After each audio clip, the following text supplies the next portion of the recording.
Constitution മേഖലയിലെ previous questions part second. Constitution മേഖലയിൽ നിന്നാണ് പരീക്ഷയ്ക്ക് കൂടുതലും ചോദ്യങ്ങൾ. നമ്മളുടെ ഏത് എക്സാം എടുത്ത് നോക്കിക്കഴിഞ്ഞാലും കോൺസ്റ്റിറ്റ്യൂഷൻ മേഖലയിൽ നിന്നായിരിക്കും ചോദ്യങ്ങൾ കൂടുതലും. നമുക്ക് അതിനകത്ത് നിന്ന് ഇതുവരെ ചോദിച്ചിട്ടുള്ള നമ്മൾ ഒരു പാർട്ട് നമ്മൾ ഇട്ട് കഴിഞ്ഞു, ക്ലാസ് ഇട്ട് കഴിഞ്ഞു. നമുക്ക് രണ്ടാമത്തെ പാർട്ടിൽ എങ്ങനെയാണ് നോക്കാം. ഏകദേശം നമുക്ക് ഒരു 5000-ഓളം ഇത് കോൺസ്റ്റിറ്റ്യൂഷൻ ചോദ്യങ്ങൾ നമ്മൾ പഠിക്കുമ്പോൾ അതിനകത്തുള്ള എല്ലാ ചോദ്യങ്ങളും നമുക്ക് അറ്റൻഡ് ചെയ്യേണ്ട ഇത് കിട്ടും. കാരണം 100% നമുക്ക് ഉറപ്പാണ് ഈ കോൺസ്റ്റിറ്റ്യൂഷനകത്ത് നിന്ന് എങ്ങനെ നോയാലും ഒരു 10 മുതൽ 20 വരെ മാർക്ക് ചോദിക്കാൻ സാധ്യത വളരെ കൂടുതലാണ്. വ്യവസായങ്ങളെ പ്രോത്സാഹിപ്പിക്കാമെന്ന് നിർദ്ദേശിക്കുന്ന അനുച്ഛേദം ഏതാണ്? ആർട്ടിക്കിൾ 43. ഓർമ്മിക്കണം, കുടിൽ വ്യവസായങ്ങളെ പ്രോത്സാഹിപ്പിക്കാമെന്ന് നിർദ്ദേശിക്കുന്ന അനുച്ഛേദം അല്ലെങ്കിൽ ആർട്ടിക്കിൾ ഏതാണ്? ആർട്ടിക്കിൾ 43.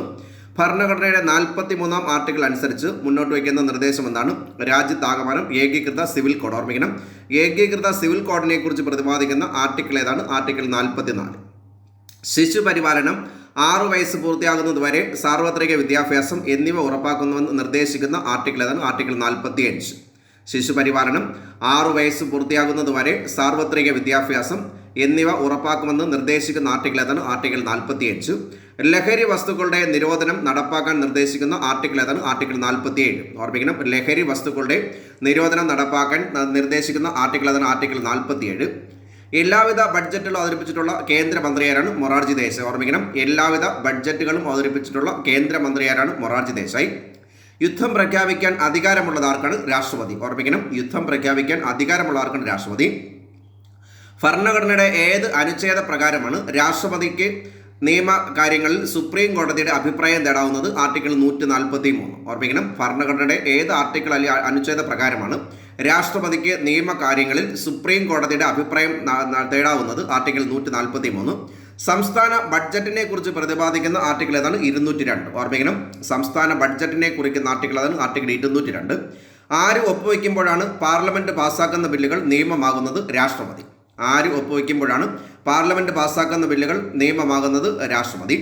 നിലവിൽ എത്ര മൗലിക കർത്തവ്യങ്ങളുണ്ട്? ഓർമ്മിക്കണം, 11. നിലവിൽ എത്ര മൗലിക കർത്തവ്യങ്ങളുണ്ട്? 11. മൗലിക കർത്തവ്യങ്ങളുമായി ബന്ധപ്പെട്ട ഭരണഘടനയുടെ അനുച്ഛേദമാണ് ആർട്ടിക്കിൾ 51A. ഭരണഘടനയുടെ മൗലിക കർത്തവ്യങ്ങളെക്കുറിച്ച് അല്ലെങ്കിൽ ബന്ധപ്പെട്ട ഭരണഘടനാ അനുച്ഛേദം അല്ലെങ്കിൽ ആർട്ടിക്കിൾ ഏതാണ്? Article 51A. ഇന്ത്യയുടെ ആദ്യത്തെ ബഡ്ജറ്റ് 1860 ഏപ്രിൽ 7 അവതരിപ്പിച്ചതാണ് ജെയിംസ് വിൽസൺ. ഇന്ത്യയുടെ ആദ്യ ബഡ്ജറ്റ് 1860 ഏപ്രിൽ 7 അവതരിപ്പിച്ചതാണ് ജെയിംസ് വിൽസൺ. പൊതുമാപ്പ് അനുവദിക്കാൻ രാഷ്ട്രപതിക്ക് അധികാരം നൽകുന്ന ഭരണഘടനയിലെ അനുച്ഛേദം അല്ലെങ്കിൽ ആർട്ടിക്കിൾ ഏതാണ്? ആർട്ടിക്കിൾ 72. ഓർമ്മിക്കണം, പൊതുമാപ്പ് അനുവദിക്കാൻ രാഷ്ട്രപതിക്ക് അധികാരം നൽകുന്ന ഭരണഘടനയിലെ ആർട്ടിക്കിൾ അല്ലെങ്കിൽ അനുച്ഛേദം ഏതാണ്? ആർട്ടിക്കിൾ 72. പാർലമെന്റ് സമ്മേളിക്കാത്ത സാഹചര്യങ്ങളിൽ രാഷ്ട്രപതി ഓർഡിനൻസ് പുറപ്പെടുവിക്കാൻ അധികാരം നൽകുന്ന ആർട്ടിക്കിൾ ഏതാണ്? ആർട്ടിക്കിൾ 123. പാർലമെന്റ് സമ്മേളിക്കാത്ത സാഹചര്യങ്ങളിൽ രാഷ്ട്രപതിക്ക് ഓർഡിനൻസ് പുറപ്പെടുവിക്കാൻ അധികാരം നൽകുന്ന ആർട്ടിക്കിൾ ഏതാണ്? ആർട്ടിക്കിൾ 123.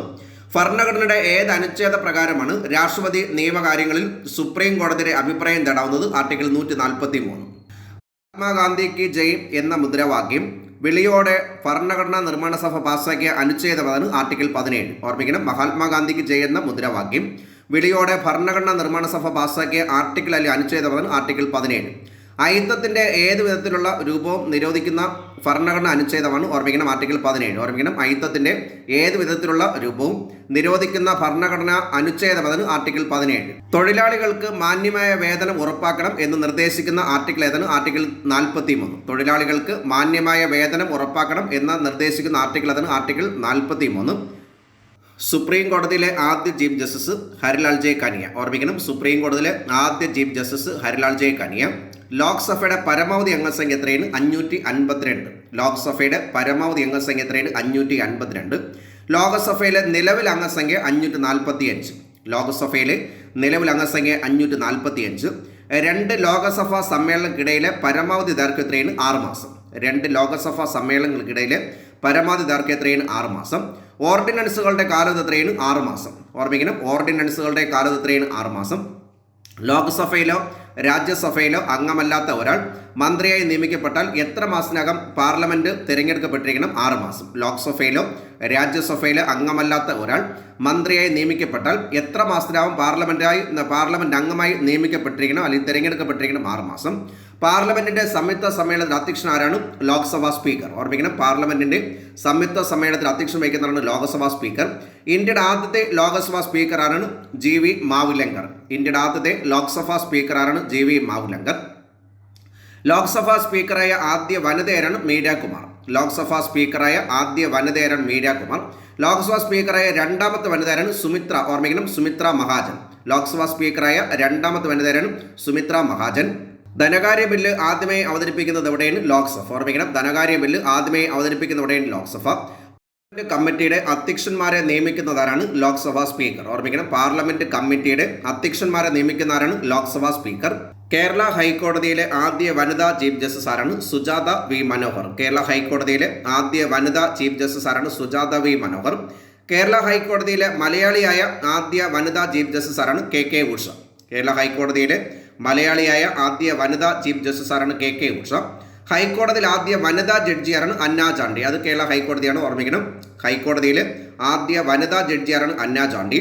കോമൺവെൽത്ത് രാജ്യങ്ങൾക്കിടയിൽ ആദ്യമായി ഹൈക്കോടതി ജഡ്ജിയായ വനിതയാരാണ്?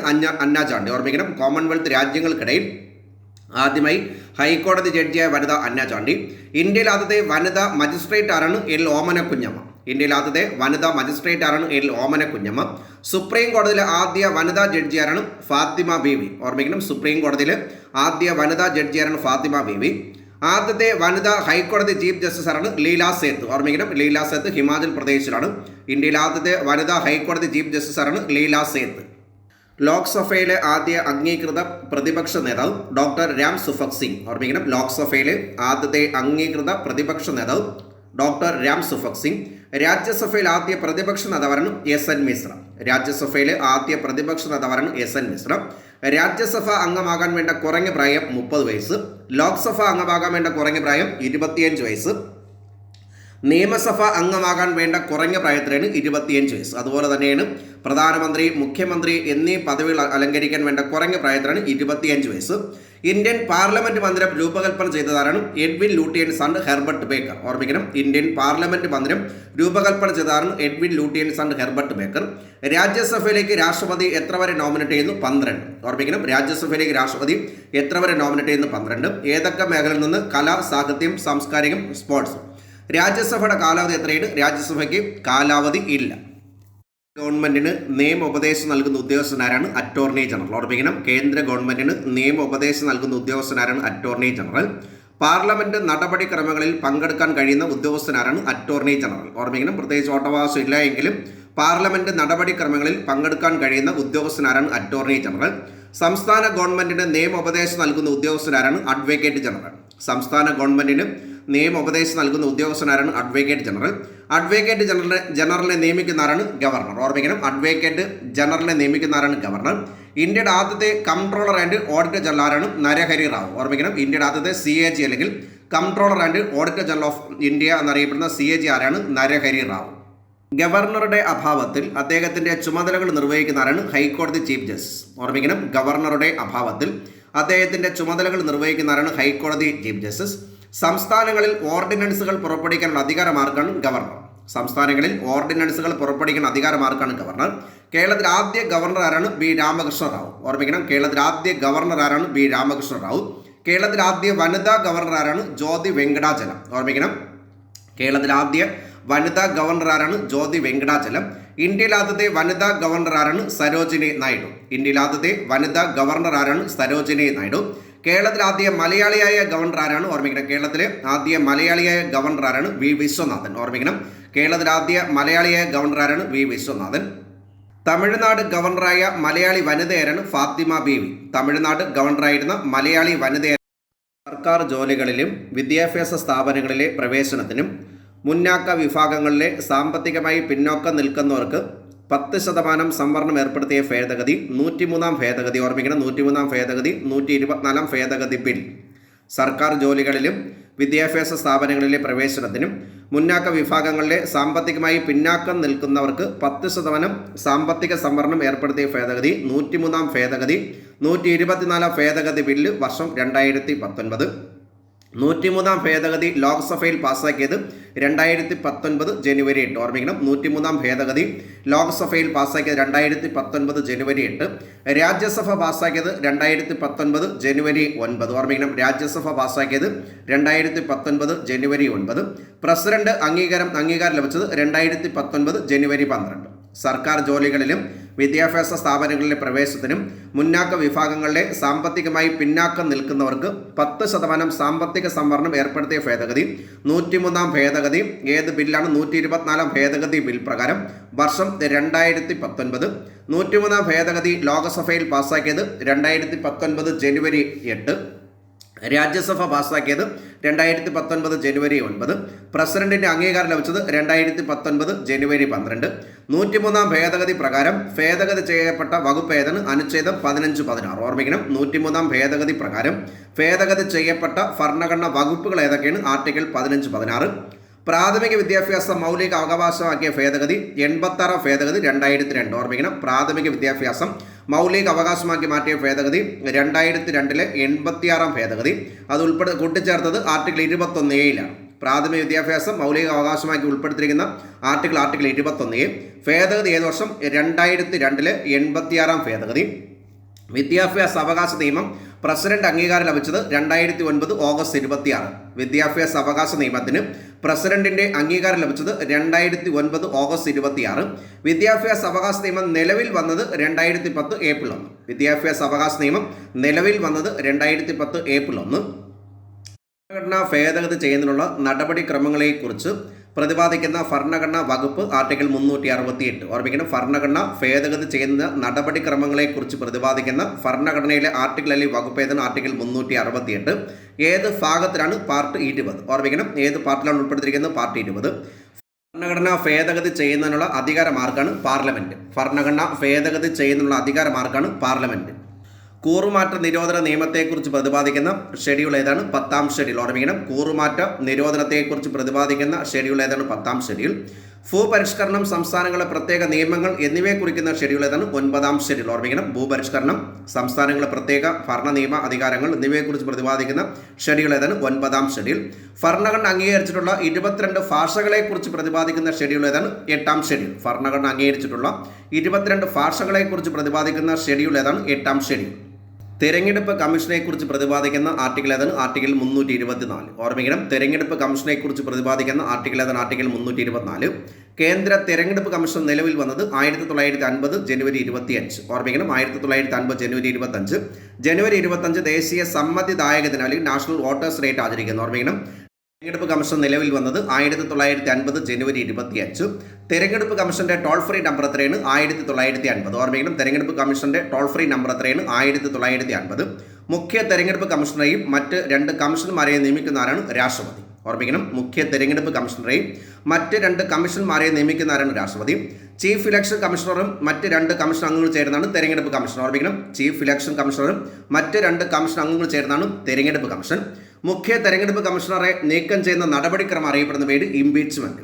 മുഖ്യ തെരഞ്ഞെടുപ്പ് കമ്മീഷണറെ നീക്കം ചെയ്യുന്ന നടപടി അറിയപ്പെടുന്ന പേര് ഇംപീച്ച്മെന്റ്. തെരഞ്ഞെടുപ്പുകളെ ശാസ്ത്രീയമായി വിശകലനം ചെയ്യുന്ന രാഷ്ട്രതന്ത്ര ശാഖ ഏതാണ്? സഫോളജി. അല്ലെങ്കിൽ തെരഞ്ഞെടുപ്പിനെ കുറിച്ചുള്ള പഠനം എന്തുവരെ അറിയപ്പെടുന്നു? സഫോളജി. ഇന്ത്യൻ സഫോളജിയുടെ പിതാവ് എന്നറിയപ്പെടുന്നത് പ്രണോയ് റോയ്. ഓർമ്മിക്കണം, ഇന്ത്യൻ സഫോളജിയുടെ പിതാവ് എന്നറിയപ്പെടുന്നത് പ്രണോയ് റോയ്. തെരഞ്ഞെടുപ്പ് കമ്മീഷണർമാരുടെ കാലത്ത് എത്രയാണ്? 6 വർഷം അല്ലെങ്കിൽ 65 വയസ്സ്. തെരഞ്ഞെടുപ്പ് കമ്മീഷണർമാരുടെ കാലത്ത് എത്രയാണ്? 6 വർഷം അല്ലെങ്കിൽ 65 വയസ്സ്. ലോക്സഭ അംഗങ്ങളുടെയും രാജ്യസഭ അംഗങ്ങളുടെയും അയോഗ്യതയെ സംബന്ധിച്ച് രാഷ്ട്രപതിയെ ഉപദേശിക്കുന്നതാണ് ഇലക്ഷൻ കമ്മീഷൻ. ലോക്സഭയിലെ അംഗങ്ങളുടെയും രാജ്യസഭ അംഗങ്ങളുടെയും അയോഗ്യതയെ സംബന്ധിച്ച് രാഷ്ട്രപതിയെ ഉപദേശിക്കുന്നതാരാണ്? Election commission.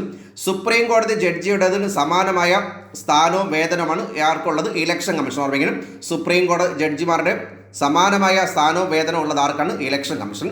വോട്ടർ പട്ടിക പ്രസിദ്ധീകരിക്കുന്നവരാണ് തെരഞ്ഞെടുപ്പ് കമ്മീഷൻ. ഓർമ്മിക്കണം, വോട്ടർ പട്ടിക പ്രസിദ്ധീകരിക്കുന്നവരാണ് തെരഞ്ഞെടുപ്പ് commission.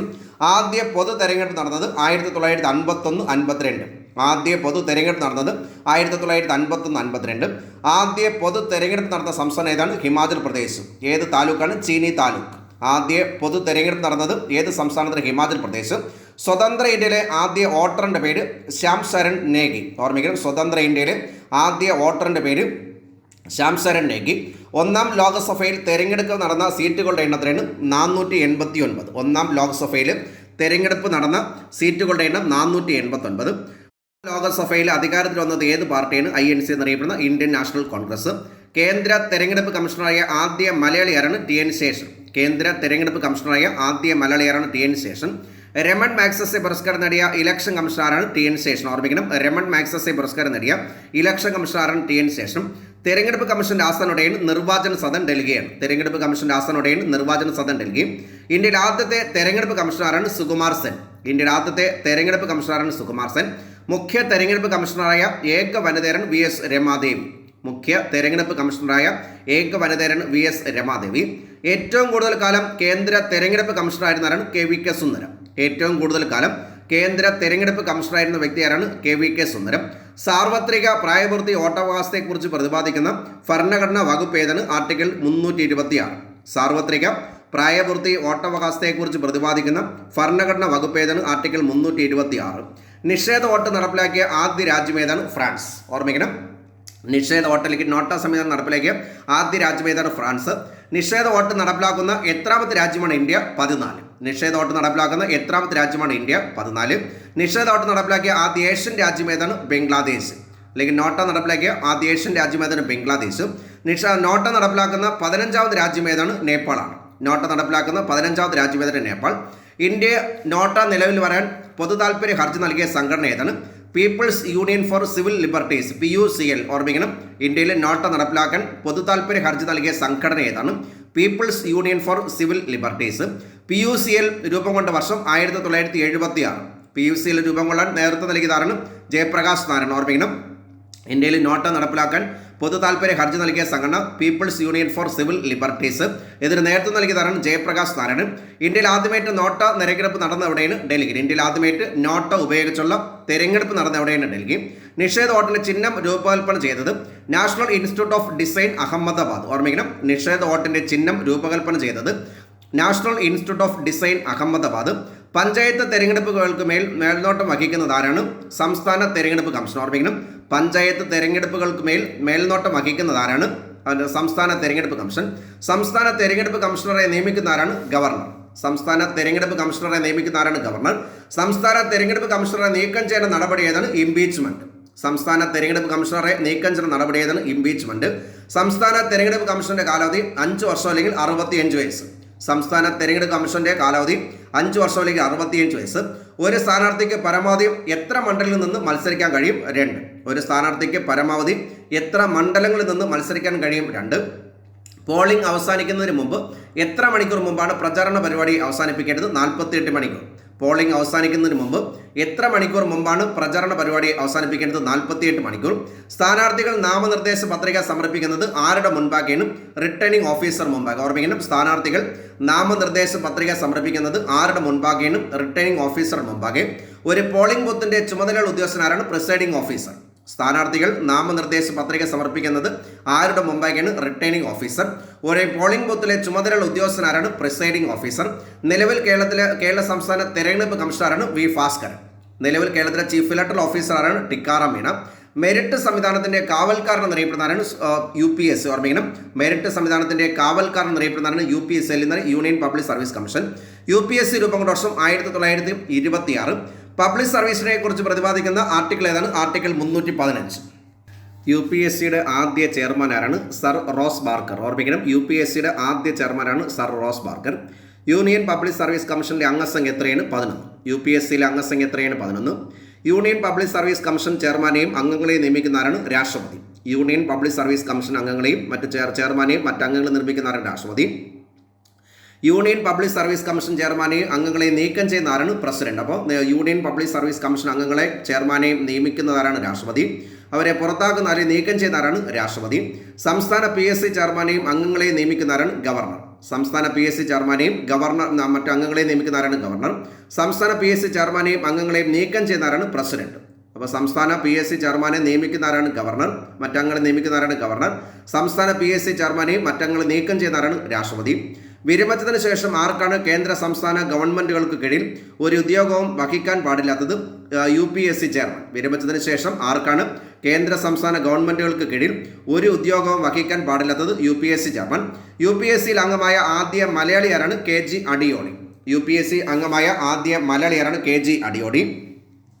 Thiruvithamkoor public service commission രൂപം കൊണ്ടത് 1936. ഓർമ്മിക്കണം, തിരുവിതാംകൂർ പബ്ലിക് സർവീസ് കമ്മീഷൻ രൂപം കൊണ്ടത് 1936. Thiruvithamkoor public service commission Kerala public service കമ്മീഷനായി മാറിയത് 1956. കേരള പബ്ലിക് സർവീസ് കമ്മീഷന്റെ ആദ്യ ചെയർമാൻ ആരാണ്? E K Velayudhan. ഓർമ്മിക്കണം, കേരള പബ്ലിക് സർവീസ് കമ്മീഷന്റെ ആദ്യ ചെയർമാൻ ഇ കെ വേലായുധൻ. UPSCയുടെ പുതിയ ചെയർമാൻ ആരാണ്? അരവിന്ദ് സക്സേന. ഓർമ്മിക്കണം, UPSCയുടെ പുതിയ ചെയർമാനാണ് അരവിന്ദ് സക്സേന. കേരള PSCയുടെ ഇപ്പോഴത്തെ ചെയർമാൻ ആരാണ്? MK സക്കീർ. കേരള PSCയുടെ ഇപ്പോഴത്തെ ചെയർമാനാണ് MK സക്കീർ. ധനകാര്യ കമ്മീഷനെ കുറിച്ച് പ്രതിപാദിക്കുന്ന ആർട്ടിക്കിൾ ഏതാണ്? ആർട്ടിക്കിൾ 280. ധനകാര്യ കമ്മീഷനെ കുറിച്ച് പ്രതിപാദിക്കുന്ന ആർട്ടിക്കിൾ ഏതാണ്? ആർട്ടിക്കിൾ 280. കേന്ദ്ര ധനകാര്യ കമ്മീഷനെ നിയമിക്കുന്ന ആരാണ്? രാഷ്ട്രപതി. ഓർമ്മിക്കണം, കേന്ദ്ര ധനകാര്യ കമ്മീഷൻ നിയമിക്കുന്ന ആരാണ്? രാഷ്ട്രപതി. കേന്ദ്ര ധനകാര്യ കമ്മീഷനിലെ അംഗസംഖ്യ എത്രയാണ്? 5. ഓർമ്മിക്കണം, ചെയർമാൻ ഉൾപ്പെടെ എത്രയാണ്? 5. കേന്ദ്ര ധനകാര്യ കമ്മീഷനിലെ അംഗസംഖ്യ എത്രയാണ്? ചെയർമാൻ ഉൾപ്പെടെ എത്രയാണ്? 5 പേര്. ധനകാര്യ കമ്മീഷന്റെ കാലത്ത് എത്രയാണ്? 5 വർഷം. ഒന്നാം ധനകാര്യ കമ്മീഷൻ നിലവിൽ വന്നത് 1951. ഓർമ്മിക്കണം, ഒന്നാം ധനകാര്യ കമ്മീഷൻ നിലവിൽ വന്നത് 1951. ഒന്നാം ധനകാര്യ കമ്മീഷൻ ചെയർമാൻ ആരാണ്? KC നിയോഗി. ഒന്നാം ധനകാര്യ കമ്മീഷൻ ചെയർമാൻ ആരാണ്? KC നിയോഗി. 14ാം ധനകാര്യ കമ്മീഷന്റെ കാലാവധി 2015-2020. അതിന്റെ ചെയർമാൻ ആരാണ്? YV റെഡ്ഡി. 14ാം ധനകാര്യ കമ്മീഷന്റെ കാലാവധി 2015-2020. അതിന്റെ ചെയർമാൻ ആരാണ്? YV റെഡ്ഡി.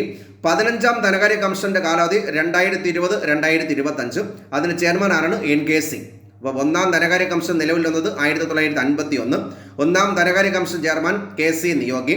14ാം ധനകാര്യ കമ്മീഷൻ ചെയർമാൻ YV റെഡ്ഡി. കാലാവധി ഓർമ്മിക്കണം, 2015-2020. 15ാം ധനകാര്യ കമ്മീഷൻ ആരാണ്? NK സിംഗ്. കാലാവധി 2020-2025. കേന്ദ്ര ധനകാര്യ കമ്മീഷൻ അംഗമായ ആദ്യ മലയാളി ആരാണ്? VP മേനോൻ. കേന്ദ്ര ധനകാര്യ കമ്മീഷൻ അംഗമായ ആദ്യ മലയാളിയാരാണ്? VP മേനോൻ. കേന്ദ്ര ധനകാര്യ കമ്മീഷൻ മെമ്പർ സെക്രട്ടറിയായ ആദ്യ മലയാളിയാരാണ്? PC മാത്യു. കേന്ദ്ര ധനകാര്യ കമ്മീഷൻ മെമ്പർ സെക്രട്ടറിയായ ആദ്യ മലയാളിയാരാണ്? PC മാത്യു. പൊതു ഖജനാവിന്റെ കാവൽക്കാരൻ എന്നറിയപ്പെടുന്നത് CAG. ഓർമ്മിക്കണം, പൊതു ഖജനാവിന്റെ കാവൽക്കാരൻ എന്നറിയപ്പെടുന്നത് CAG. നിലവിലെ CAG ആരാണ്? രാജീവ് മഹർഷി. ഓർമ്മിക്കണം, നിലവിലെ CAG ആണ് രാജീവ് മഹർഷി. CAGയെ കുറിച്ച് പ്രതിപാദിക്കുന്ന ആർട്ടിക്കിൾ ഏതാണ്? ആർട്ടിക്കിൾ 148. ഓർമ്മിക്കണം, CAGയെ കുറിച്ച് പ്രതിപാദിക്കുന്ന ആർട്ടിക്കിൾ ഏതാണ്? ആർട്ടിക്കിൾ 148. കേന്ദ്രത്തിന്റെയും സംസ്ഥാനത്തിന്റെയും വരവ് ചെലവ് കണക്ക് പരിശോധിക്കുന്ന ആരാണ്? CAG. കേന്ദ്രത്തിന്റെയും സംസ്ഥാനങ്ങളുടെയും വരവ് ചെലവ് കണക്ക് പരിശോധിക്കുന്ന ആരാണ്? CAG. CAGയെ നിയമിക്കുന്ന ആരാണ്? രാഷ്ട്രപതി. ഓർമ്മിക്കണം, CAGയെ നിയമിക്കുന്ന ആരാണ്? രാഷ്ട്രപതി. CAGയുടെ ഭരണ കാലാവധി എത്രയാണ്? 6 വർഷം അല്ലെങ്കിൽ 65 വയസ്സ്. CAGയുടെ ഭരണകാലത്ത് എത്രയാണ്? 6 വർഷം അല്ലെങ്കിൽ 65 വയസ്സ്. CAGയെ തലസ്ഥാനത്ത് നീക്കം ചെയ്യുന്ന ആരാണ്? രാഷ്ട്രപതി. ഓർമ്മിക്കണം, CAGയെ തലസ്ഥാനത്ത് നീക്കം ചെയ്യുന്നതാണ് രാഷ്ട്രപതി. CAG രാജിക്കത്ത് നൽകുന്നത് ആർക്കാണ്? പ്രസിഡന്റിന്. CAG രാജിക്കത്ത് നൽകുന്ന ആർക്കാണ്? പ്രസിഡന്റ്. കേന്ദ്രത്തിന്റെ റിപ്പോർട്ട് CAG സമർപ്പിക്കുന്നത് ആർക്കാണ്? രാഷ്ട്രപതിക്ക്. കേന്ദ്രത്തിന്റെ റിപ്പോർട്ട് CAG സമർപ്പിക്കുന്ന ആർക്കാണ്? രാഷ്ട്രപതി. സംസ്ഥാനങ്ങളുടെ റിപ്പോർട്ട് CAG സമർപ്പിക്കുന്ന ആർക്കാണ്? ഗവർണർ. സംസ്ഥാനങ്ങളുടെ റിപ്പോർട്ട് CAG സമർപ്പിക്കുന്ന ആർക്കാണ്? ഗവർണർ. ഇന്ത്യയുടെ പ്രഥമ CAG ആണ് നരഹരി റാവു. ഓർമ്മിക്കണം, ഇന്ത്യയുടെ പ്രഥമ CAG ആണ് നരഹരി റാവു. ഇന്ത്യയുടെ ഒന്നാമത്തെ നിയമ ഓഫീസർ ആരാണ്? Attorney general. ഇന്ത്യയുടെ ഒന്നാമത്തെ നിയമ ഓഫീസർ ആരാണ്? Attorney general. അറ്റോർണി ജനറലിനെ കുറിച്ച് പ്രതിപാദിക്കുന്ന ആർട്ടിക്കിൾ ഏതാണ്? ആർട്ടിക്കിൾ 76. കേന്ദ്ര ഗവൺമെന്റിന്റെ നിയമോപദേശം നൽകുന്ന ആരാണ്? Attorney general. അറ്റോർണി ജനറലിനെ നിയമിക്കുന്ന ആരാണ്? രാഷ്ട്രപതി. കേന്ദ്ര ഗവൺമെന്റിന് നിയമോപദേശം നൽകുന്ന ആരാണ്? Attorney general. അറ്റോർണി ജനറലിനെ കുറിച്ച് പ്രതിപാദിക്കുന്ന ആർട്ടിക്കിൾ അതാണ്? ആർട്ടിക്കിൾ ഓർമ്മിക്കണം, ആർട്ടിക്കിൾ 76. കേന്ദ്രത്തിന്റെ ഓർമ്മിക്കണം, കേന്ദ്ര ഗവൺമെന്റിന് നിയമോപദേശം നൽകുന്ന ആരാണ്? Attorney general. അറ്റോർണി ജനറലിന് ആരുടെ യോഗ്യത ഉണ്ടായിരിക്കണം? സുപ്രീം കോടതി ജഡ്ജി. പ്രഥമ അറ്റോർണി ജനറലാണ് MC സദൽവാദ്. ഓർമ്മിക്കണം, പ്രഥമ അല്ലെങ്കിൽ first attorney general of India എന്നറിയപ്പെടുന്നത് MC സദൽവാദ്. 2 തവണ അറ്റോർണി ജനറലായ വ്യക്തികൾ സോളി സറാബ്ജിയും മിലോൺ ഓർമ്മിക്കണം കെ ബാനർജിയുമാണ്. സോളി സറാബ്ജിയും മിലോൺ കെ ബാനർജിയും. ഇന്ത്യയുടെ 2ാമത്തെ നിയമ ഓഫീസർ ആരാണ്? Solicitor general. ഇന്ത്യയുടെ 2ാമത്തെ നിയമ ഓഫീസർ ആരാണ്? Solicitor general. ഇന്ത്യയിൽ നിലവിലെ അറ്റോർണി ജനറൽ ആരാണ്? KK വേണുഗോപാൽ. ഇന്ത്യയിലെ നിലവിലെ അറ്റോർണി ജനറൽ ആരാണ്? KK വേണുഗോപാൽ. ഇന്ത്യയുടെ അറ്റോർണി ജനറൽ ആവുന്ന ആദ്യ മലയാളി ആരാണ്? KK വേണുഗോപാൽ. ഇന്ത്യയിൽ അറ്റോർണി ജനറൽ ആകുന്ന ആദ്യ മലയാളി ആരാണ്? KK വേണുഗോപാൽ. അഡ്വക്കേറ്റ് ജനറലിനെ കുറിച്ച് പ്രതിപാദിക്കുന്ന ആർട്ടിക്കിൾ ഏതാണ്? ആർട്ടിക്കിൾ 165. ഓർമ്മിക്കണം, അഡ്വക്കേറ്റ് ജനറലിനെ കുറിച്ച് പ്രതിപാദിക്കുന്ന ആർട്ടിക്കിൾ ഏതാണ്? ആർട്ടിക്കിൾ 165. അഡ്വക്കേറ്റ് ജനറലിനെ നിയമിക്കുന്ന ആരാണ്? ഗവർണർ. ഇപ്പോഴത്തെ അഡ്വക്കേറ്റ് ജനറലാണ് CP സുധാകര പ്രസാദ്. കേരളത്തിൽ ഇപ്പോഴത്തെ അഡ്വക്കേറ്റ് ജനറലാണ് CP സുധാകര പ്രസാദ്. ദേശീയ പട്ടികജാതി പട്ടികവർഗ കമ്മീഷൻ നിലവിൽ വന്നത് 1992 മാർച്ച് 12. ദേശീയ പട്ടികജാതി പട്ടികവർഗ കമ്മീഷൻ നിലവിൽ വന്നത് 1992 മാർച്ച് 12. 65ാം ഭരണഘടനാ ഭേദഗതി വഴി ദേശീയ സംയുക്ത പട്ടികജാതി പട്ടികവർഗ കമ്മീഷൻ നിലവിൽ വന്നത് 1990. 65 ഭരണഘടനാ ഭേദഗതി വഴി ദേശീയ സംയുക്ത പട്ടികജാതി പട്ടികവർഗ കമ്മീഷൻ നിലവിൽ വന്നത് 1990. ദേശീയ പട്ടികജാതി പട്ടികവർഗ കമ്മീഷന്റെ ആദ്യ ചെയർമാൻ ആരാണ്? ശ്രീ രാംധൻ. ദേശീയ പട്ടികജാതി പട്ടികവർഗ കമ്മീഷന്റെ ആദ്യ ചെയർമാൻ ആരായിരുന്നു? ശ്രീ രാംധൻ. സംയുക്ത പട്ടികജാതി പട്ടികവർഗ കമ്മീഷനെ വിഭജിച്ച് ദേശീയ പട്ടികജാതി കമ്മീഷനും പട്ടികവർഗ കമ്മീഷനും രൂപവത്കരിക്കാൻ വ്യവസ്ഥ ചെയ്തത് 2003 89 ഭരണഘടനാ ഭേദഗതി. സംയുക്ത പട്ടികജാതി പട്ടികവർഗ കമ്മീഷനെ വിഭജിച്ച് ദേശീയ പട്ടികജാതി കമ്മീഷൻ ദേശീയ പട്ടികവർഗ കമ്മീഷൻ രൂപവത്കരിക്കാൻ വ്യവസ്ഥ ചെയ്ത ഭേദഗതി 2003 89 ഭേദഗതി. ദേശീയ പട്ടികജാതി കമ്മീഷൻ നിലവിൽ വന്നത് 2004. ഓർമ്മിക്കണം, ദേശീയ പട്ടികജാതി കമ്മീഷൻ നിലവിൽ വന്നത് 2004. ദേശീയ പട്ടികജാതി കമ്മീഷൻ ഒരു ഡാഷ് ബോഡിയാണ്, കോൺസ്റ്റിറ്റ്യൂഷണൽ ബോഡി. ഓർമ്മിക്കണം, ദേശീയ പട്ടികജാതി കമ്മീഷൻ ഒരു ഡാഷ് ബോഡിയാണ്, കോൺസ്റ്റിറ്റ്യൂഷൻ ബോഡി. ദേശീയ പട്ടികജാതി കമ്മീഷനെ കുറിച്ച് പ്രതിപാദിക്കുന്ന ഭരണഘടനാ വകുപ്പ് ഏതാണ്? ആർട്ടിക്കിൾ 338. ദേശീയ പട്ടികജാതി കമ്മീഷനെ കുറിച്ച് പ്രതിപാദിക്കുന്ന ഭരണഘടനാ വകുപ്പ് ഏതാണ്? ആർട്ടിക്കിൾ 338. ദേശീയ പട്ടികജാതി കമ്മീഷന്റെ നിലവിലെ ചെയർമാൻ ആരാണ്? രാംശങ്കർ കഥാരിയ. ഓർമ്മിക്കണം, ദേശീയ പട്ടികജാതി കമ്മീഷന്റെ നിലവിലെ ചെയർമാൻ ആരാണ്? രാംശങ്കർ കഥാരിയ. ദേശീയ പട്ടികജാതി കമ്മീഷൻ ചെയർമാനെയും അംഗങ്ങളെ നിയമിക്കുന്ന ആരാണ്? രാഷ്ട്രപതി. ദേശീയ പട്ടികജാതി കമ്മീഷനെയും മറ്റംഗങ്ങളെ നിയമിക്കുന്ന ആരാണ്? രാഷ്ട്രപതി. ദേശീയ പട്ടികജാതി കമ്മീഷനിലെ അംഗസംഖ്യ എത്രയാണ്? ചെയർമാൻ ഉൾപ്പെടെ 5. ദേശീയ പട്ടികജാതി കമ്മീഷനിലെ അംഗസംഖ്യ ചെയർമാൻ ഉൾപ്പെടെ എത്രയാണ്? 5. ദേശീയ പട്ടികജാതി കമ്മീഷൻ ചെയർമാന്റെയും അംഗങ്ങളുടെയും കാലത്ത് എത്രയാണ്? 3 വർഷം. ദേശീയ പട്ടികജാതി കമ്മീഷന്റെയും അംഗങ്ങളുടെയും കാലത്ത് എത്രയാണ്? 3 വർഷം. ദേശീയ പട്ടികജാതി കമ്മീഷന്റെ ആദ്യ ചെയർമാൻ ആരാണ്? സൂരജ് പാൽ. ഓർമ്മിക്കണം, ദേശീയ പട്ടികജാതി കമ്മീഷന്റെ ആദ്യ ചെയർമാൻ ആരാണ്? സൂരജ് പാൽ. ദേശീയ പട്ടികവർഗ കമ്മീഷൻ നിലവിൽ വന്നത് 2004. ദേശീയ പട്ടികവർഗ കമ്മീഷൻ ഒരു ഡാഷ് ബോഡിയാണ്. ഓർമ്മിക്കണം, കോൺസ്റ്റിറ്റ്യൂഷണൽ ബോഡി. ഓർമ്മിക്കണം, ദേശീയ പട്ടികവർഗ കമ്മീഷൻ ഒരു ഡാഷ് ബോഡിയാണ്, കോൺസ്റ്റിറ്റ്യൂഷണൽ ബോഡി. ദേശീയ പട്ടികവർഗ കമ്മീഷനെ കുറിച്ച് പ്രതിപാദിക്കുന്ന ഭരണഘടനാ വകുപ്പ് ഏതാണ്? Article 338A. ഓർമ്മിക്കണം, ദേശീയ പട്ടികവർഗ കമ്മീഷനെ കുറിച്ച് പ്രതിപാദിക്കുന്ന ആർട്ടിക്കിൾ ഏതാണ്? Article 338A. ദേശീയ പട്ടികവർഗ കമ്മീഷൻ ചെയർമാനെയും അംഗങ്ങളെ നിയമിക്കുന്ന ആരാണ്? രാഷ്ട്രപതി. ദേശീയ പട്ടികവർഗ കമ്മീഷൻ ചെയർമാനെയും മറ്റ് അംഗങ്ങളെ നിയമിക്കുന്ന ആരാണ്? രാഷ്ട്രപതി. ദേശീയ പട്ടികവർഗ കമ്മീഷനിൽ ചെയർമാൻ ഉൾപ്പെടെ എത്ര അംഗങ്ങളുണ്ട്? 5. ദേശീയ പട്ടികവർഗ കമ്മീഷനിൽ ചെയർമാൻ ഉൾപ്പെടെ എത്ര അംഗങ്ങളുണ്ട്? 5. ദേശീയ പട്ടികവർഗ കമ്മീഷനും ചെയർമാന്റെയും അംഗങ്ങളുടെയും കാലത്ത് എത്രയാണ്? 3 വർഷം. ദേശീയ പട്ടികവർഗ കമ്മീഷൻ ചെയർമാന്റെയും മറ്റ് അംഗങ്ങളുടെയും കാലത്ത് എത്രയാണ്? 3 വർഷം.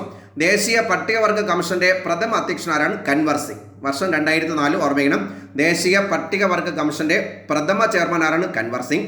ദേശീയ പട്ടികവർഗ കമ്മീഷന്റെ നിലവിലെ ചെയർമാൻ ആരാണ്? നന്ദകുമാർ സായ്. ദേശീയ പട്ടികവർഗ കമ്മീഷന്റെ നിലവിലെ ചെയർമാൻ ആരാണ്? നന്ദകുമാർ സായ്. ദേശീയ പിന്നാക്ക വിഭാഗ കമ്മീഷൻ രൂപം കൊണ്ടത് 1993 ഓഗസ്റ്റ് 14. ദേശീയ പിന്നാക്ക വിഭാഗ കമ്മീഷൻ രൂപം കൊണ്ടത് 1993 ഓഗസ്റ്റ് 14. 102ാം ഭരണഘടനാ ഭേദഗതിയോടെ ദേശീയ പിന്നാക്ക വിഭാഗ കമ്മീഷൻ നിലവിൽ വന്നത് 2018. 102ാം ഭരണഘടനാ ഭേദഗതി പ്രകാരം ദേശീയ പിന്നാക്ക വിഭാഗ കമ്മീഷൻ രൂപം കൊണ്ടത് 2018. ദേശീയ പിന്നാക്ക കമ്മീഷന്റെ ചെയർപേഴ്സണെയും വൈസ് ചെയർപേഴ്സണെ ഓർമ്മിക്കണം, അംഗങ്ങളെ നിയമിക്കുന്ന ആരാണ്? രാഷ്ട്രപതി. ദേശീയ പിന്നാക്ക വിഭാഗ കമ്മീഷന്റെ ചെയർപേഴ്സണെയും വൈസ് ചെയർപേഴ്സണെയും അംഗങ്ങളെ നിയമിക്കുന്ന ആരാണ്? രാഷ്ട്രപതി. ദേശീയ പിന്നാക്ക വിഭാഗ കമ്മീഷന്റെ പ്രഥമ ചെയർമാൻ ആരാണ്? RN പ്രസാദ്. ദേശീയ പിന്നാക്ക വിഭാഗ കമ്മീഷന്റെ പ്രഥമ ചെയർമാൻ ആരാണ്? RN പ്രസാദ്. ദേശീയ പിന്നാക്ക വിഭാഗ കമ്മീഷന്റെ പുതിയ ചെയർമാൻ ആരാണ്? ഭഗവാൻ ലാൽ സാഹിനി. ഓർമ്മിക്കണം, ദേശീയ പിന്നാക്ക വിഭാഗ കമ്മീഷന്റെ പുതിയ ചെയർമാൻ ആരാണ്? അല്ലെങ്കിൽ ഇപ്പോഴത്തെ ചെയർമാൻ ആരാണ്? ഭഗവാൻ ലാൽ സാഹിനി. ഇന്ത്യയുടെ മനുഷ്യാവകാശങ്ങളുടെ കാവൽക്കാരൻ എന്നറിയപ്പെടുന്ന ആരാണ്? ദേശീയ മനുഷ്യാവകാശ കമ്മീഷൻ. ഇന്ത്യയുടെ മനുഷ്യാവകാശങ്ങളുടെ കാവൽക്കാരൻ എന്നറിയപ്പെടുന്ന ആരാണ്? ദേശീയ മനുഷ്യാവകാശ കമ്മീഷൻ. ദേശീയ മനുഷ്യാവകാശ കമ്മീഷൻ ഒരു ഡാഷ് ബോഡിയാണ്, സ്റ്റാറ്റ്യൂട്ടറി ബോഡി. ഓർമ്മിക്കണം, ദേശീയ മനുഷ്യാവകാശ കമ്മീഷൻ ഒരു ഡാഷ് ബോഡിയാണ്, സ്റ്റാറ്റ്യൂട്ടറി ബോഡി. ദേശീയ മനുഷ്യാവകാശ നിയമം നിലവിൽ വന്നത് 1993 സെപ്റ്റംബർ 28. കമ്മീഷൻ ലോഞ്ച് ചെയ്തത് 1993 ഒക്ടോബർ 12. ദേശീയ മനുഷ്യാവകാശ കമ്മീഷന്റെ ആസ്ഥാനം എവിടെയാണ്? മാനവ് അധികാർ ഭവൻ. എവിടെയാണ്? ന്യൂഡൽഹി. ഓർമ്മിക്കണം, ദേശീയ മനുഷ്യാവകാശ കമ്മീഷന്റെ ആസ്ഥാനം എവിടെയാണ്? മാനവ് അധികാർ ഭവൻ, ന്യൂഡൽഹി. ചെയർമാനെ കൂടാതെ എത്ര സ്ഥിരാംഗങ്ങളുണ്ട്? 4. ഓർമ്മിക്കണം, ചെയർമാനെ കൂടാതെ എത്ര സ്ഥിരാംഗങ്ങളുണ്ട്? 4. ഓർമ്മിക്കുന്നത് ദേശീയ മനുഷ്യാവകാശ കമ്മീഷൻ ചെയർമാനെയും അംഗങ്ങളെ നിയമിക്കുന്ന ആരാണ്? രാഷ്ട്രപതി. ദേശീയ മനുഷ്യാവകാശ കമ്മീഷൻ ചെയർമാനെയും മറ്റംഗങ്ങളെ നിയമിക്കുന്ന ആരാണ്? രാഷ്ട്രപതി. ദേശീയ മനുഷ്യാവകാശ ചെയർമാനെയും അംഗങ്ങളുടെയും കാലത്ത് എത്രയാണ്? 3 വർഷം അല്ലെങ്കിൽ 70 വയസ്സ്. ദേശീയ മനുഷ്യാവകാശ കമ്മീഷൻ ചെയർമാന്റെയും മറ്റംഗങ്ങളുടെയും കാലത്ത് എത്രയാണ്? 3 വർഷം അല്ലെങ്കിൽ 70 വയസ്സ്. മനുഷ്യാവകാശ കമ്മീഷൻ ചെയർമാനാകേണ്ട യോഗ്യത സുപ്രീം കോടതി ചീഫ് ജസ്റ്റിസ് വിരമിക്കൽ. ഓർമ്മിക്കണം, ദേശീയ മനുഷ്യാവകാശ കമ്മീഷൻ ചെയർമാനാകാൻ വേണ്ട യോഗ്യത സുപ്രീം കോടതി ചീഫ് ജസ്റ്റിസ് വിരമിക്കൽ. ദേശീയ മനുഷ്യാവകാശ കമ്മീഷനെ തെരഞ്ഞെടുക്കുന്നതിനുള്ള കമ്മിറ്റിയിൽ അംഗമല്ലാത്തവരാണ് സുപ്രീം കോടതി ചീഫ് ജസ്റ്റിസ്. ദേശീയ മനുഷ്യാവകാശ കമ്മീഷന്റെ തിരഞ്ഞെടുക്കപ്പെടുന്നതിനുള്ള കമ്മിറ്റിയിൽ അംഗമല്ലാത്തവരാണ് സുപ്രീം കോടതി ചീഫ് ജസ്റ്റിസ്. ദേശീയ മനുഷ്യാവകാശ കമ്മീഷന്റെ നിലവിലെ ചെയർമാനാണ് HL ദത്ത്. കേരള സംസ്ഥാന മനുഷ്യാവകാശ കമ്മീഷൻ നിലവിൽ വന്നത് 1998 ഡിസംബർ 11. ഓർമ്മിക്കണം, ഡിസംബർ 11. സംസ്ഥാന മനുഷ്യാവകാശ കമ്മീഷന്റെയും ചെയർമാന്റെയും അംഗങ്ങളുടെയും കാലത്ത് 5 വർഷം അല്ലെങ്കിൽ 70 വയസ്സ്. സംസ്ഥാന മനുഷ്യാവകാശ കമ്മീഷന്റെയും ചെയർമാന്റെയും അംഗങ്ങളുടെയും കാലത്ത് എത്രയാണ്? 5 വർഷം അല്ലെങ്കിൽ 70 വയസ്സ്. സംസ്ഥാന മനുഷ്യാവകാശ കമ്മീഷൻ ചെയർമാനെയും അംഗങ്ങളെ നിയമിക്കുന്ന ആരാണ്? ഗവർണർ. സംസ്ഥാന മനുഷ്യാവകാശ കമ്മീഷന്റെ ചെയർമാനെയും അംഗങ്ങളെ നിയമിക്കുന്ന ആരാണ്? ഗവർണർ. സംസ്ഥാന മനുഷ്യാവകാശ കമ്മീഷൻ ചെയർമാനെയും അംഗങ്ങളെ നീക്കം ചെയ്യുന്ന ആരാണ്? രാഷ്ട്രപതി. സംസ്ഥാന മനുഷ്യാവകാശ കമ്മീഷൻ ചെയർമാനെയും മറ്റംഗങ്ങളെയും നിയമിക്കുന്ന ആരാണ്? ഗവർണർ. സംസ്ഥാന മനുഷ്യാവകാശ കമ്മീഷൻ ചെയർമാനെയും അംഗങ്ങളെയും നീക്കം ചെയ്യുന്ന ആരാണ്? രാഷ്ട്രപതി. സംസ്ഥാന മനുഷ്യാവകാശ കമ്മീഷനിലെ അംഗസംഖ്യ എത്രയാണ്? 3. ചെയർമാൻ ഉൾപ്പെടെ 3. അത് ഓർമ്മിക്കണം. അതിന്റെ യോഗ്യത എത്രയാണ്? ചെയർമാൻ ആകേണ്ട യോഗ്യത ഹൈക്കോടതി ചീഫ് ജസ്റ്റിസ് വിരമിക്കലിന് ശേഷം. ഓർമ്മിക്കണം, ഹൈക്കോടതി ചീഫ് ജസ്റ്റിസ് വിരമിക്കലിന് ശേഷമാണ് മനുഷ്യാവകാശ കമ്മീഷൻ ചെയർമാൻ ആകേണ്ട യോഗ്യത. നിലവിലെ സംസ്ഥാന മനുഷ്യാവകാശ കമ്മീഷൻ ചെയർമാൻ ആരാണ്? ജസ്റ്റിസ് ആന്റണി ഡൊമിനിക്. ഓർമ്മിക്കണം, സംസ്ഥാന മനുഷ്യാവകാശ കമ്മീഷൻ ഇപ്പോഴത്തെ ചെയർമാൻ ആരാണ്? ആന്റണി ഡൊമിനിക്. കേരള മനുഷ്യാവകാശ കമ്മീഷന്റെ ആദ്യ ചെയർമാൻ ആരാണ്? MM പരീത് പിള്ള. കേരള സംസ്ഥാന മനുഷ്യാവകാശ കമ്മീഷന്റെ ആദ്യ ചെയർമാൻ ആരാണ്? MM പരീത് പിള്ള. കേരള സംസ്ഥാന മനുഷ്യാവകാശ കമ്മീഷന്റെ ആസ്ഥാനോടെയാണ് തിരുവനന്തപുരം. ദേശീയ വനിതാ കമ്മീഷൻ ഒരു ഡാഷ് ബോഡിയാണ് സ്റ്റാറ്റ്യൂട്ടറി ബോഡി. ഓർമ്മിക്കണം, ദേശീയ മനുഷ്യാവകാശ കമ്മീഷൻ ഒരു ഡാഷ് ബോഡിയാണ് സ്റ്റാറ്റ്യൂട്ടറി ബോഡി. ദേശീയ വനിതാ കമ്മീഷൻ ആക്ട് പാസ്സാക്കിയത് 1990. ഓർമ്മിക്കണം, ദേശീയ വനിതാ കമ്മീഷന്റെ ആക്ട് പാസ്സാക്കിയത് 1990. ദേശീയ വനിതാ കമ്മീഷൻ നിലവിൽ വന്നത് 1992 ജനുവരി 31.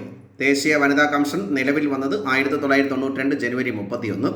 ദേശീയ വനിതാ കമ്മീഷൻ ചെയർപേഴ്സൺ ഉൾപ്പെടെ എത്ര അംഗങ്ങളുണ്ട്? 6. ദേശീയ വനിതാ കമ്മീഷനിൽ ചെയർപേഴ്സൺ ഉൾപ്പെടെ എത്ര അംഗങ്ങളുണ്ട്? 6. ദേശീയ വനിതാ കമ്മീഷനിലെ ആദ്യ പുരുഷ അംഗമാരാണ്? അലോക് റാവത്ത്. ദേശീയ വനിതാ കമ്മീഷനിലെ ആദ്യ പുരുഷ അംഗമാരാണ്? അലോക് റാവത്ത്. ദേശീയ വനിതാ കമ്മീഷൻ ചെയർപേഴ്സന്റെയും അംഗങ്ങളുടെയും കാലാവധി 3 വർഷം അല്ലെങ്കിൽ 65 വയസ്സ്. ദേശീയ വനിതാ കമ്മീഷൻ ചെയർപേഴ്സന്റെയും അംഗങ്ങളുടെയും കാലാവധി 3 വർഷം അല്ലെങ്കിൽ 65 വയസ്സ്. ദേശീയ വനിതാ കമ്മീഷന്റെ പ്രഥമ അധ്യക്ഷരാണ് ജയന്തി പട്നായിക്. ദേശീയ വനിതാ കമ്മീഷന്റെ പ്രഥമ അധ്യക്ഷരാണ് ജയന്തി പട്നായിക്. ദേശീയ വനിതാ കമ്മീഷന്റെ പ്രസിദ്ധീകരണ പേരാണ് രാഷ്ട്രമഹിള. ഓർമ്മിക്കണം, ദേശീയ വനിതാ കമ്മീഷന്റെ പ്രസിദ്ധീകരണ പേരാണ് രാഷ്ട്രമഹിള. കേരള സംസ്ഥാന വനിതാ കമ്മീഷന്റെ പ്രസിദ്ധീകരണം ഏതാണ്? സ്ത്രീ ശക്തി. കേരള സംസ്ഥാന വനിതാ കമ്മീഷന്റെ പ്രസിദ്ധീകരണം ഏതാണ്? സ്ത്രീ ശക്തി. ദേശീയ വനിതാ കമ്മീഷന്റെ നിലവിൽ അധ്യക്ഷരാണ് രേഖ ശർമ്മ. ദേശീയ വനിതാ കമ്മീഷന്റെ നിലവിൽ അധ്യക്ഷരാണ് രേഖ ശർമ്മ. കേരള വനിതാ കമ്മീഷൻ നിലവിൽ വന്നത് 1996 മാർച്ച് 14. ആക്ട് പാസ്സാക്കിയത് 1995. ഓർമ്മിക്കണം, സംസ്ഥാന വനിതാ കമ്മീഷൻ ആക്ട് പാസ്സാക്കിയത് 1995. വനിതാ കമ്മീഷൻ നിലവിൽ വന്നത് 1996 മാർച്ച് 14. സംസ്ഥാന വനിതാ കമ്മീഷൻ അധ്യക്ഷന്റെയും അംഗങ്ങളുടെയും കാലാവധി എത്രയാണ്? 5 വർഷം. സംസ്ഥാന വനിതാ കമ്മീഷൻ അധ്യക്ഷന്റെയും അംഗങ്ങളുടെയും കാലത്ത് എത്രയാണ്? 5 വർഷം. നിലവിലെ സംസ്ഥാന വനിതാ കമ്മീഷൻ അധ്യക്ഷനാണ് MC ജോസഫൈൻ. ഓർമ്മിക്കണം, നിലവിലെ സംസ്ഥാന വനിതാ കമ്മീഷൻ അധ്യക്ഷ MC ജോസഫൈൻ. കേരള സംസ്ഥാന വനിതാ കമ്മീഷൻ ആസ്ഥാനോടെയാണ് തിരുവനന്തപുരം. സംസ്ഥാന വനിതാ കമ്മീഷന്റെ പ്രഥമ അധ്യക്ഷരാണ് സുഗതകുമാരി. ഓർമ്മിക്കണം, സംസ്ഥാന വനിതാ കമ്മീഷന്റെ പ്രഥമ അധ്യക്ഷ സുഗതകുമാരി. ഇന്ത്യയിലെ സ്ത്രീധന നിരോധന നിയമം പാസ്സാക്കിയത് 1961. ഇന്ത്യയിൽ സ്ത്രീധന നിരോധന നിയമം പാസ്സാക്കിയത് 1961. ഗാർഹിക പീഡന നിരോധന നിയമം പാസ്സാക്കിയത് 2005. നിയമം നിലവിൽ വന്നത് 2006 ഒക്ടോബർ 26. ഡൊമസ്റ്റിക് വയലൻസ് ആക്ടായ ഗാർഹിക പീഡന നിരോധന നിയമം പാസ്സാക്കിയത് 2005. ഡൊമസ്റ്റിക് വയലൻസ് ആക്ട് നിലവിൽ വന്നത് 2006 ഒക്ടോബർ 26. 1978 ഇന്ത്യയുടെ ആദ്യമായിട്ട് ഒരു ഡാഷ് കമ്മീഷൻ രൂപം കൊണ്ടത് ന്യൂനപക്ഷ കമ്മീഷൻ. പരീക്ഷയ്ക്ക് ചോദിക്കാറുണ്ട്. ന്യൂനപക്ഷ കമ്മീഷൻ രൂപം കൊണ്ടത് 1978. ദേശീയ ന്യൂനപക്ഷ കമ്മീഷൻ നിലവിൽ വന്നത് 1993 മെയ് 17. ദേശീയ ന്യൂനപക്ഷ കമ്മീഷൻ രൂപം കൊണ്ടത് 1993 മെയ് 17. ദേശീയ ന്യൂനപക്ഷ കമ്മീഷനിലെ അംഗസംഖ്യ എത്രയാണ്? ചെയർമാൻ ഉൾപ്പെടെ 7. ദേശീയ ന്യൂനപക്ഷ കമ്മീഷനിലെ അംഗസംഖ്യ എത്രയാണ്? ചെയർമാൻ ഉൾപ്പെടെ 7. ദേശീയ ന്യൂനപക്ഷ കമ്മീഷന്റെ ചെയർമാൻ ആരാണ്? സെയ്ദ് ഗൈറുൽ ഹസൻ. നിലവിലെ ദേശീയ ന്യൂനപക്ഷ കമ്മീഷന്റെ ചെയർമാൻ ആരാണ്? സെയ്ദ് ഗൈറുൽ ഹസൻ. നിലവിൽ ദേശീയ ന്യൂനപക്ഷ കമ്മീഷന്റെ വൈസ് ചെയർമാനായ മലയാളിയാണ് ജോർജ് കുര്യൻ. നിലവിൽ ദേശീയ ന്യൂനപക്ഷ കമ്മീഷന്റെ വൈസ് ചെയർമാനായ മലയാളി ജോർജ് കുര്യൻ. ദേശീയ ന്യൂനപക്ഷ കമ്മീഷനിലെ അംഗങ്ങളുടെ കാലാവധി 3 വർഷം. ദേശീയ ന്യൂനപക്ഷ കമ്മീഷനിലെ അംഗങ്ങളുടെ കാലാവധി 3 വർഷം. ദേശീയ ന്യൂനപക്ഷ കമ്മീഷന്റെ പ്രഥമ ചെയർമാൻ ആരാണ്? ജസ്റ്റിസ് മുഹമ്മദ് സാദിർ അലി. ദേശീയ ന്യൂനപക്ഷ കമ്മീഷന്റെ പ്രഥമ ചെയർമാൻ ആരാണ്? ജസ്റ്റിസ് മുഹമ്മദ് സാദിർ അലി. ദേശീയ ന്യൂനപക്ഷ അവകാശ ദിനം ഡിസംബർ 18. ഓർമ്മിക്കണം, ദേശീയ ന്യൂനപക്ഷ അവകാശ ദിനം ഡിസംബർ 18. സെൻട്രൽ വിജിലൻസ് കമ്മീഷൻ ഒരു ഡാഷ് ബോഡിയാണ്, സ്റ്റാറ്റ്യൂട്ടറി ബോഡി. ഓർമ്മിക്കണം, സെൻട്രൽ വിജിലൻസ് കമ്മീഷൻ ഒരു ഡാഷ് ബോഡിയാണ്, സ്റ്റാറ്റ്യൂട്ടറി ബോഡി. വിജിലൻസ് കമ്മീഷൻ ആസ്ഥാനമാണ് സദാർത്ഥ ഭവൻ, ന്യൂഡൽഹി. ഓർമ്മിക്കണം, കേന്ദ്ര വിജിലൻസ് കമ്മീഷൻ ആസ്ഥാനമാണ് Satarkta Bhavan, New Delhi. Central vigilance commission രൂപം കൊണ്ടത് 1964 ഫെബ്രുവരി. ഓർമ്മിക്കണം, CVC എന്നറിയപ്പെടുന്ന സെൻട്രൽ വിജിലൻസ് കമ്മീഷൻ രൂപം കൊണ്ടത് 1964. ഏത് കമ്മിറ്റിയുടെ നിർദ്ദേശപ്രകാരമാണ് CVC അല്ലെങ്കിൽ സെൻട്രൽ വിജിലൻസ് കമ്മീഷൻ രൂപം കൊണ്ടത്? സന്താനം കമ്മിറ്റി. അപ്പോൾ ഏത് കമ്മിറ്റിയുടെ റിപ്പോർട്ട് പ്രകാരം രൂപം കൊണ്ടതാണ്? CVC, ആ സന്താനം കമ്മിറ്റി. നിലവിലെ കേന്ദ്ര വിജിലൻസ് കമ്മീഷണറാണ് KV ചൗധരി. നിലവിലെ CVC ചെയർമാനാണ് KV ചൗധരി. ചെയർമാൻ്റെ ഓർമ്മിക്കണം, ഒരു ചെയർമാനും 2 അംഗങ്ങൾ ചേർന്നതാണ് CVC. ഒരു ചെയർമാനും 2 അംഗങ്ങൾ ചേർന്നതാണ് CVC. ഇന്ത്യയുടെ പ്രഥമ വിജിലൻസ് കമ്മീഷണറാണ് N. ശ്രീനിവാസ റാവു. ഓർമ്മിക്കണം, ഇന്ത്യയുടെ പ്രഥമ വിജിലൻസ് കമ്മീഷണറാണ് ശ്രീനിവാസ റാവു. ലോകത്തിലാദ്യമായി വിവരാവകാശ നിയമം പാസ്സാക്കിയ രാജ്യമേതാണ് സ്വീഡൻ. ലോകത്തിലാദ്യമായിട്ട് വിവരാവകാശ നിയമം പാസ്സാക്കിയ രാജ്യമേതാണ് സ്വീഡൻ. വിവരാവകാശ നിയമം പാർലമെന്റ് പാസ്സാക്കിയത് 2005 ജൂൺ 15. വിവരാവകാശ നിയമം പാർലമെന്റ് പാസ്സാക്കിയത് 2005 ജൂൺ 15. വിവരാവകാശ നിയമം നിലവിൽ വന്നത് 2005 ഒക്ടോബർ 12. വിവരാവകാശ നിയമം നിലവിൽ വന്നത് 2005 ഒക്ടോബർ 12. വിവരാവകാശ നിയമം പാസ്സാക്കിയ ഇന്ത്യയിലെ ആദ്യ സംസ്ഥാനത്തിന് തമിഴ്നാട്. വിവരാവകാശ നിയമം പാസ്സാക്കിയ ആദ്യ ഇന്ത്യൻ സംസ്ഥാനത്തിന് തമിഴ്നാട്. വിവരാവകാശ നിയമപ്രകാരം വിവരം ലഭിക്കുന്നതിന് ആർക്കാണ് അപേക്ഷ സമർപ്പിക്കേണ്ടത്? Public information officer. ഓർമ്മിക്കണം, അല്ലെങ്കിൽ അസിസ്റ്റന്റ് പബ്ലിക് ഇൻഫർമേഷൻ ഓഫീസർ. വിവരാവകാശ നിയമപ്രകാരം വിവരം ലഭിക്കുന്നതിന് ആർക്കാണ് അപേക്ഷ സമർപ്പിക്കേണ്ടത്? പബ്ലിക് ഇൻഫർമേഷൻ ഓഫീസർ അല്ലെങ്കിൽ അസിസ്റ്റന്റ് ഇൻഫർമേഷൻ ഓഫീസർ. സമയപരിധിക്കുള്ളിൽ ശരിയായ വിവരം നൽകുന്നതിൽ വീഴ്ച വരുത്തുന്ന പബ്ലിക് ഇൻഫർമേഷൻ ഓഫീസർ അടയ്ക്കേണ്ട തുക ഒരു ദിവസത്തേക്ക് 250. ഓർമ്മയിൽ ഒരു ദിവസത്തേക്ക് 250, പരമാവധി 25,000 രൂപ വരെ. കൃത്യമായി വിവരം നൽകുന്നതിന് വീഴ്ച വരുത്തിയ പബ്ലിക് ഇൻഫർമേഷൻ ഓഫീസർക്കെതിരെ ജാമ്യമില്ല അറസ്റ്റ് വാറണ്ട് പുറപ്പെടുവിക്കുന്ന ആദ്യ സംസ്ഥാനത്തിന് അരുണാചൽ പ്രദേശ്. കൃത്യമായ വിവരം നൽകുന്നതിന് വീഴ്ച വരുത്തിയ പബ്ലിക് ഇൻഫർമേഷൻ ഓഫീസർക്കെതിരെ ജാമ്യമില്ല അറസ്റ്റ് വാറണ്ട് പുറപ്പെടുവിച്ച ഇന്ത്യയിലെ ആദ്യ സംസ്ഥാനത്തിന് അരുണാചൽ പ്രദേശ്.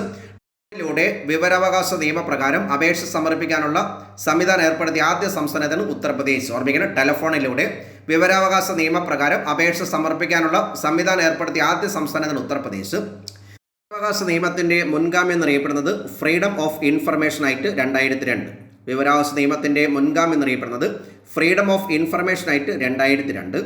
വിവരാവകാശ നിയമപ്രകാരം അപേക്ഷ ലഭിച്ചാൽ എത്ര ദിവസത്തിനുള്ളിൽ മറുപടി നൽകണം? 30 ദിവസം. വിവരാവകാശ നിയമപ്രകാരം അപേക്ഷ ലഭിച്ചാൽ എത്ര ദിവസത്തിനുള്ളിൽ മറുപടി നൽകണം? 30 ദിവസം. അപേക്ഷ സമർപ്പിക്കുന്നതിന് അസിസ്റ്റന്റ് ഇൻഫർമേഷൻ ഓഫീസർക്കാണെങ്കിൽ എത്ര ദിവസത്തിനുള്ളിൽ മറുപടി നൽകണം? 35. അപേക്ഷ സമർപ്പിക്കുന്നത് അസിസ്റ്റന്റ് പബ്ലിക് ഇൻഫർമേഷൻ ഓഫീസർക്കാണെങ്കിൽ എത്ര ദിവസത്തിനകത്ത് മറുപടി നൽകണം? 35.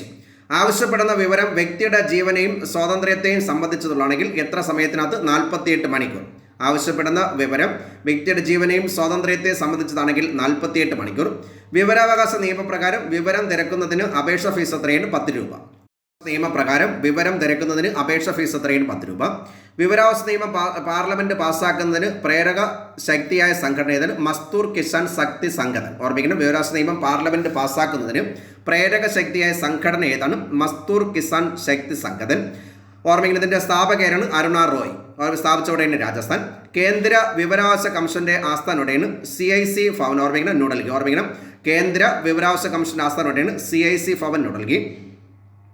കേന്ദ്ര മുഖ്യ വിവരാവകാശ കമ്മീഷണറുടെയും ഭരണകാലാവധി എത്രയാണ്? 5 വർഷം അല്ലെങ്കിൽ 65 വയസ്സ്. കേന്ദ്ര മുഖ്യ വിവരാവകാശ കമ്മീഷന്റെയും ഭരണകാലാവധി എത്രയാണ്? 5 വർഷം അല്ലെങ്കിൽ 65 വയസ്സ്. മുഖ്യ വിവരാവകാശ കമ്മീഷന്മാരുടെയും സത്യപ്രതിജ്ഞ ചെയ്ത ആരുടെ മുമ്പായിരിക്കാണ്? രാഷ്ട്രപതി. കേന്ദ്ര മുഖ്യ വിവരാവകാശ കമ്മീഷണറും മറ്റ് കമ്മീഷൻ അംഗങ്ങളും സത്യപ്രതിജ്ഞ ചെയ്യുന്നത് ആരുടെ മുമ്പാണ്? രാഷ്ട്രപതി. കേന്ദ്ര മുഖ്യ വിവരാവകാശ കമ്മീഷണറായ ആദ്യ വ്യക്തിയാരാണ്? വജാഹത്ത് ഹബീബുള്ള. കേന്ദ്ര മുഖ്യ വിവരാവകാശ കമ്മീഷണറായ ആദ്യ വ്യക്തിയാരാണ്? വജാഹത്ത് ഹബീബുള്ള. കേന്ദ്ര മുഖ്യ വിവരാവകാശ കമ്മീഷണറായ ആദ്യ വനിതയാണ് ദീപക് സന്ധു. ഓർമ്മിക്കണം, ദീപക് സന്ധു. കേരള സംസ്ഥാന വിവരാവകാശ കമ്മീഷൻ നിലവിൽ വന്നത് 2005 ഡിസംബർ 19. കേരള സംസ്ഥാന വിവരാവകാശ കമ്മീഷൻ രൂപം കൊണ്ടത് 2005 ഡിസംബർ 19. സംസ്ഥാന മുഖ്യ വിവരാവകാശ കമ്മീഷണറുടെയും നിയമിക്കുന്ന ആരാണ്? ഗവർണർ. സംസ്ഥാനത്തിലെ മുഖ്യ വിവരാവകാശ കമ്മീഷന്മാരെ അംഗങ്ങളെ നിയമിക്കുന്ന ആരാണ്? ഗവർണർ. സംസ്ഥാന മുഖ്യ വിവരാവകാശ കമ്മീഷണറുടെയും ഭരണകാലത്ത് എത്രയാണ്? 5 വർഷം അല്ലെങ്കിൽ 65 വയസ്സ്. സംസ്ഥാനത്തിലെ മുഖ്യ വിവരാവകാശ കമ്മീഷണറുടെയും കമ്മീഷന്റെ അംഗങ്ങളുടെയും കാലത്ത് എത്രയാണ്? 5 വർഷം അല്ലെങ്കിൽ 65 വയസ്സ്. മേത്ത കമ്മിറ്റി എന്തിനെ കുറിച്ച് പഠിച്ച കമ്മിറ്റി? പഞ്ചായത്ത് രാജ് പരിഷ്കാരം. ഓർമ്മിക്കണം, അശോക് മേത്ത കമ്മിറ്റി എന്തുമായി ബന്ധപ്പെട്ട കമ്മിറ്റി? പഞ്ചായത്ത് രാജ് പരിഷ്കാരം. കോത്താരി കമ്മീഷൻ എന്തുമായി ബന്ധപ്പെട്ടതാണ്? വിദ്യാഭ്യാസം. ഓർമ്മിക്കണം, കോത്താരി കമ്മീഷൻ എന്തുമായി ബന്ധപ്പെട്ട കമ്മിറ്റിയാണ്? കമ്മീഷനാണ് വിദ്യാഭ്യാസം. യശ്പാൽ കമ്മിറ്റി എന്തുമായി ബന്ധപ്പെട്ടാണ്? വിദ്യാഭ്യാസ പരിഷ്കാരം. ഓർമ്മിക്കണം, യശ്പാൽ കമ്മിറ്റി പ്രാഥമിക വിദ്യാഭ്യാസം. മുരാരി കമ്മിറ്റി എന്തുമായി ബന്ധപ്പെട്ട് പഠിച്ചാണ്? ആഴക്കടൽ മത്സ്യബന്ധനം. ഓർമ്മിക്കണം, മുരാരി കമ്മിറ്റി എന്തുമായി ബന്ധപ്പെട്ട കമ്മിറ്റി? ആഴക്കടൽ മത്സ്യബന്ധനം. മൽഹോത്ര കമ്മിറ്റി എന്തുമായി ബന്ധപ്പെട്ടാണ്? ഇൻഷുറൻസ് രംഗത്തെ പരിഷ്കാരങ്ങൾ. ഓർമ്മിക്കണം, ഇൻഷുറൻസ് രംഗത്തെ പരിഷ്കാരങ്ങളുമായി ബന്ധപ്പെട്ട കമ്മിറ്റി ഏതാണ്? Malhotra committee. YV Chandrachud committee എന്തുമായി ബന്ധപ്പെട്ടാണ്? ക്രിക്കറ്റ് കോഴ. ഓർമ്മിക്കണം, YV ചന്ദ്രചൂഡ് കമ്മിറ്റി എന്തുമായി ബന്ധപ്പെട്ടാണ്? ക്രിക്കറ്റ് കോഴ. ജാനകിരാമൻ കമ്മിറ്റി എന്തിനെക്കുറിച്ച് പഠിച്ചാണ്? സെക്യൂരിറ്റി അപവാദം. ഓർമ്മിക്കണം, ജാനകിരാമൻ കമ്മിറ്റി എന്തിനെക്കുറിച്ച് പഠിച്ചതാണ്? സെക്യൂരിറ്റി അപവാദം. ലിബർ ഖാൻ കമ്മിറ്റി എന്തിനെക്കുറിച്ച് പഠിച്ചാണ്? ബാബറി മസ്ജിദ് തകർക്കൽ. ഓർമ്മിക്കണം, ബാബറി മസ്ജിദ് തകർക്കലിനെ കുറിച്ച് അന്വേഷണ കമ്മിറ്റി ഏതാണ്? ലിബർ ഖാൻ കമ്മിറ്റി. സാർക്കാരിക കമ്മിറ്റി എന്തിനെക്കുറിച്ചാണ്? കേന്ദ്ര സംസ്ഥാന ബന്ധങ്ങൾ. ഓർമ്മിക്കണം, സാർക്കാരിക കമ്മിറ്റി എന്തിനെക്കുറിച്ച് പഠിച്ച കമ്മിറ്റിയാണ്? കേന്ദ്ര സംസ്ഥാന ബന്ധങ്ങൾ. രാജ ചെല്ലയ കമ്മിറ്റി എന്തിനെക്കുറിച്ചാണ്? ടാക്സ് റിഫോംസ് അല്ലെങ്കിൽ നികുതി പരിഷ്കാരം. ഓർമ്മിക്കണം, രാജ ചെല്ലയ കമ്മിറ്റി എന്തിനെക്കുറിച്ച് പഠിച്ച കമ്മിറ്റി? നികുതി പരിഷ്കാരം. മണ്ഡൽ കമ്മീഷൻ എന്തിനെക്കുറിച്ചുള്ളതാണ്? പിന്നാക്ക സമുദായ ക്ഷേമം. ഓർമ്മിക്കണം, മണ്ഡൽ കമ്മീഷൻ എന്തിനെക്കുറിച്ച് പഠിച്ച കമ്മിറ്റി? പിന്നാക്ക സമുദായ ക്ഷേമം. നരസിംഹ കമ്മിറ്റി എന്തുമായി ബന്ധപ്പെട്ടാണ്? ബാങ്കിംഗ് റിഫോംസ് അല്ലെങ്കിൽ ബാങ്കിംഗ് പരിഷ്കാരം. ഓർമ്മിക്കണം, നരസിംഹ കമ്മിറ്റി എന്തുമായി ബന്ധപ്പെട്ട കമ്മിറ്റി? ബാങ്കിംഗ് റിഫോംസ് അല്ലെങ്കിൽ ബാങ്കിംഗ് പരിഷ്കാരം.